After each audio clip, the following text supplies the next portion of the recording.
If you've tried therapy, taken medication, even done everything right, and you still feel stuck in trauma, it's not because you're broken. It's because healing doesn't happen only in your mind.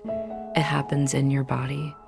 I was raised in a culture that said, if you feel bad, take something to make it go away. That mindset shaped how we've treated trauma for decades, mostly with medication. But when the first studies came out on drugs like Prozac or Zoloft for PTSD, the results were disappointing. They helped some people, but for most, they just didn't go deep enough. Because trauma doesn't just live in your thoughts, it lives in your nervous system. Trauma changes how your body interprets the world.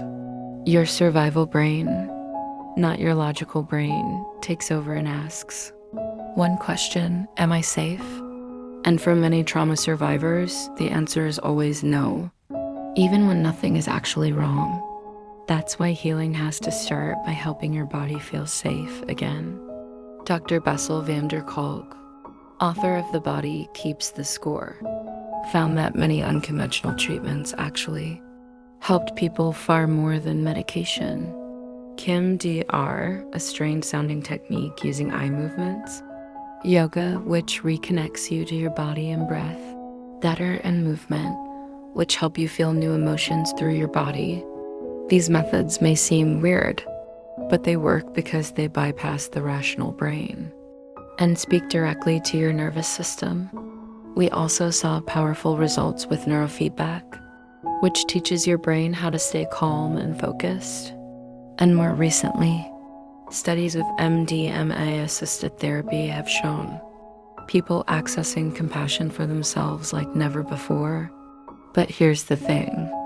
There's no one-size-fits-all approach to trauma recovery. What worked for someone else might not work for you. Healing is a deeply personal experiment.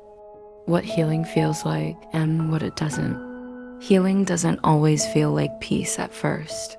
Sometimes it feels like confusion. Sometimes it feels like grief or even anger. That's because when your body finally starts to feel safe, it begins to process what it never had time to before.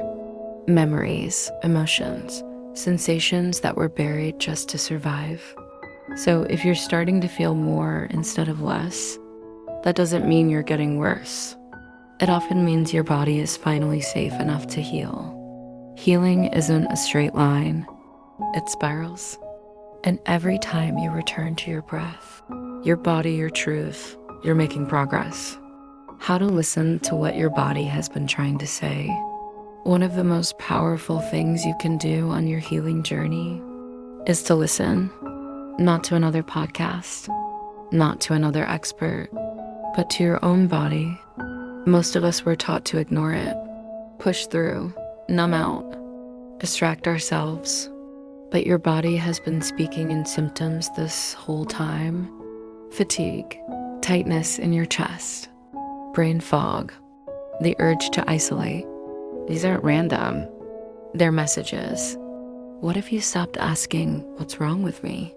And started asking, what is my body trying to protect me from? Or, what would safety feel like right now? Not in theory, but in my skin. You don't need to figure it all out at once, but you do need to begin that conversation with your body. Because when your body feels heard, it begins to soften, it begins to open, and that's where healing truly starts. If you feel like nothing has worked for you yet, it doesn't mean healing isn't possible. It just means you haven't found the right path for your body, not just your mind. That's why I created a free trauma healing workbook. It's not a quick fix, but it is a starting point. Inside, you'll find science-backed steps to start feeling safe again. Connect to your body and explore your own healing experiment. You are not broken. You are not beyond repair. Your body just needs the right language to feel safe again, and that's where healing begins. Click the link below to get your free workbook. I'll walk with you step by step. Don't forget to like, subscribe, and share.